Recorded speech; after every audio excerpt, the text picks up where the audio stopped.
Bismillahirrahmanirrahim. Assalamualaikum warahmatullahi wabarakatuh. Perkenalkan, nama saya Nur Fatimah, NIM 2018-20759. Baik, di sini saya akan mereview film tentang Margin Call tahun 2011.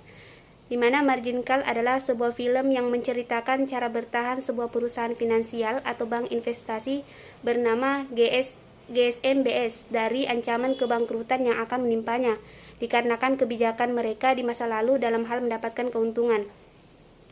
Di mana cerita dimulai dari pemutusan hari kerja besar-besaran karyawan dalam divisi-divisi GSBMS, di mana salah satunya yang terkena imbas adalah Eric Dell, yaitu seorang atasan di divisi penilaian risiko. Sebelum Eric meninggalkan perusahaan, ia sempat memberikan sebuah flash disk yang berisi rancangan yang belum sempat terselesaikan olehnya kepada seorang analisnya, yakni Peter. Eric juga berpesan untuk berhati-hati pada data tersebut, karena disebabkan rasa penasaran yang begitu hebat.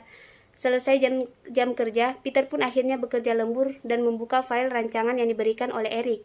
Ia melanjutkan rancangan analisis yang telah ada, di mana analisis ini menggunakan indeks volatilitas batas historis, yakni tingkat volatilitas yang ditetapkan menggunakan pola sejarah.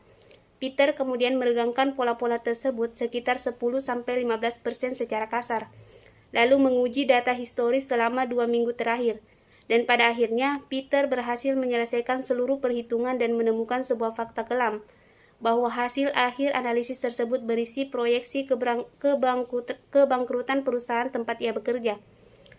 Dan hal ini harus ditangani dalam 24 jam. Tanpa pikir panjang, Peter langsung menghubungi kedua rekannya, yaitu Will dan Seth, yang sedang berpesta ria di sebuah klub. Setelah mereka berkumpul, Peter pun menceritakan apa yang ia temukan.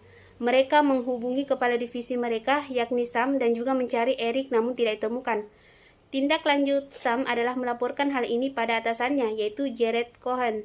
Jared dan Sarah Robertson beserta satu rekannya pun melaksanakan rapat internal dengan Peter, Will, dan Seth dari divisi penilaian risiko.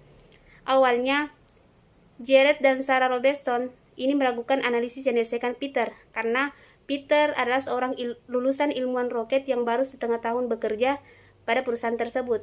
Namun, akhirnya mereka mengambil tindakan dengan menghubungi bos besar mereka, yakni Johan Tull.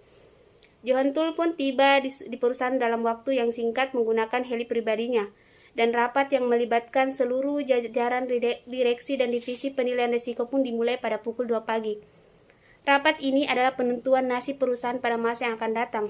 Peter, selaku orang yang menyelesaikan analisis ini, diminta untuk menceritakan inti dari masalah yang sedang MBS hadapi, dan ia pun mulai menjelaskan bahwa sekitar 30-4 bulan lalu, MBS telah mengemas produk mereka dengan kemasan baru yang menggabungkan sifat berbeda dari rating klasifikasi dalam suatu perdagangan yang aman, dan sistem ini sangat menguntungkan perusahaan. Namun, timbul satu tantangan dari sudut pandang penilaian risiko, yakni MBS harus memegang aset-aset pada buku-buku mereka selama mungkin dari yang seharusnya. Faktor kuncinya adalah pada dasarnya hanya hipotek yang telah memungkinkan mereka untuk menekan lebih jauh melampaui apa yang diinginkan atau diizinkan. Dari analisis ini, didapat bahwa jika aset perusahaan mereka menurun dengan hanya 25% dan tetap berada di buku mereka, kerugiannya akan lebih besar dari kapitalisasi pasar saat ini dari seluruh perusahaan. Tull meminta solusi dari bawahannya, Jared dan Sarah, namun mereka tidak menghasilkan apa-apa. Maka satu-satunya solusi yang diungkapkan Peter adalah menjual semua aset-aset tersebut di hari itu juga, dengan menghubungi para sales untuk datang pada pertemuan normal mereka lebih pagi, yakni pada pukul 6.30. Sam yang diberikan kepercayaan ini menargetkan jam 8 penjualan dimulai. 40% aset terjual pada jam 10.15 dan jam 11.00 semua aset telah terjual. Target pembeli adalah pembeli yang selama 2 tahun terakhir. Juga siapapun yang bersedia menurut harga pasar saat ini. Namun solusi ini bisa membawa dampak buruk karena perusahaan menjual aset atau sahamnya yang sudah tidak berharga, sehingga kemungkinan sulit sekali untuk menemukan target pembeli lagi pada masa yang akan datang. Hal ini dapat mematikan pasar, namun demikian, ini adalah salah satunya solusi agar perusahaan tidak terjerat kebangkrutan yang sangat tiba-tiba ini. Pada jam 6.30, semua sales dikumpulkan dan Sam menjelaskan kondisi perusahaan yang sebenarnya. Hari ini adalah pertaruhan karir para karyawannya, karena setelah mati-matian menjual keseluruhan aset yang ditargetkan, kemungkinan besar mereka akan di-PHK juga seperti rekan-rekan sebelumnya. Untuk itu, perusahaan berani membayar mahal untuk ini, ditawarkan bonus yang sungguh menggiurkan bagi mereka yang dapat menjual 93% dari aset yang ia pegang. Jika keseluruhan aset mencapai penjualan yang ditentukan, imbalan akan berlipat ganda. Jam-jam yang ditentukan untuk penjualan berjalan dengan cepat. Para sales dan Will serta rekan bekerja sangat agresif dalam proses itu. Bahkan diberikan diskon besar-besaran untuk menarik minat pembeli aset atau saham mereka.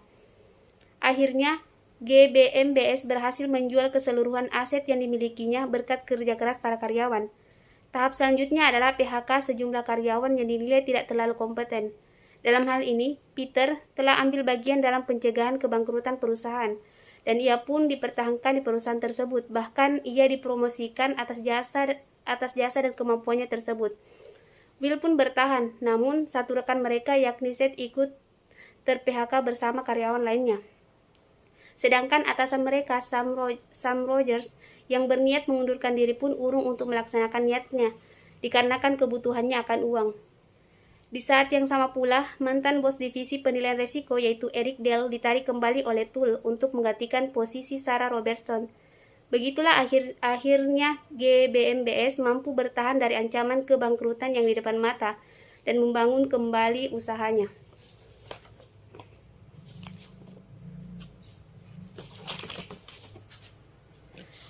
Ada beberapa hal menarik yang dapat kita petik dari film ini, yang khususnya bagi Anda yang akan berkecimpung atau yang akan berkecimpung pada dunia entrepreneur, seperti PHK adalah solusi awal penyelamatan perusahaan, jangan terburu-buru dalam membeli saham, mengambil keputusan yang cepat, citra perusahaan sangat amat penting, dan mengorbankan satu orang demi banyak orang. Kemudian, poin penting yang dapat kita ambil dalam film ini yaitu jangan pernah gegabah ketika ingin membeli saham. Kita bisa belajar bagaimana perusahaan ini hanya ingin menyelamatkan diri sendiri dengan mengorbankan banyak orang. Dengan menjual saham-saham sebelumnya sebelum harganya benar-benar anjlok, perusahaan mungkin akan berhasil menyelamatkan dirinya. Jadi, sebagai pemain saham, ada baiknya kita mencari dulu riwayat saham yang akan kita beli. Selain itu, kita juga wajib memperhatikan berbagai faktor lain seperti kondisi pasar atau kondisi bisnis yang serupa dengan bisnis yang dijalankan oleh perusahaan. Film ini juga mengajarkan agar pelaku usaha ketika menghadapi krisis, sikap cekatan dan solusi pengambilan keputusan, serta strategi yang cepat yang patut kita contoh. Dari film ini juga, kita diajarkan bahwa perihal melakukan apresiasi terhadap kinerja karyawan sangatlah penting. Karena dengan begitu, karyawan juga akan loyal dengan perusahaan kita.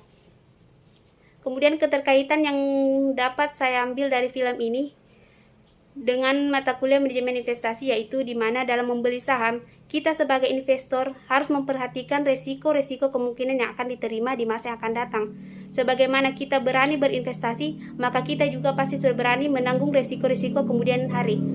Mungkin itu saja yang dapat saya sampaikan dalam review film Martin Kael. Mohon maaf apabila ada salah kata, lebih dan kurangnya mohon dimaafkan. Wassalamualaikum warahmatullahi wabarakatuh.